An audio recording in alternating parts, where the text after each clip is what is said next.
Welcome to Jim's Kitchen. Guess what? It's Easter season, and every Easter I love to make a quiche.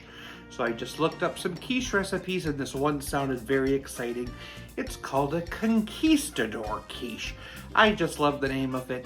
It's kind of a spicy quiche, so I have to try it. I need to cook up some Italian sausage or chorizo or that spicy hot sausage.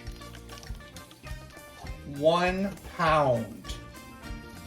Cook that with a ½ cup of chopped onion, a can of diced green chilies. I need a teaspoon of cumin, teaspoon of chili powder, and a teaspoon of black pepper. I've pre-baked a frozen pie crust. I need to put that meat in there. This does look like a lot of meat, so I might be saving some for a future recipe. I'm going to sprinkle on a ½ cup of cheddar cheese. In a bowl, I need 3 eggs and 2/3 cup of milk. Whisk that together and pour it on top.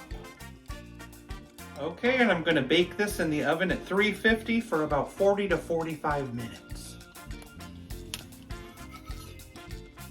Conquistador quiche, but I like to call it Conquistador. I put a little sour cream on top.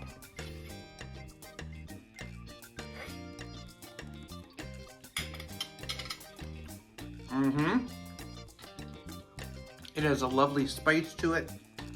It's very much a taco quiche, I would say. It would be great with some salsa on top, lettuce, chopped tomato, but it's a great Easter quiche. I'd give it a 6.6 out of 10. I gave my mom a refrigerator for her birthday. I can't wait to see her face light up when she opens it.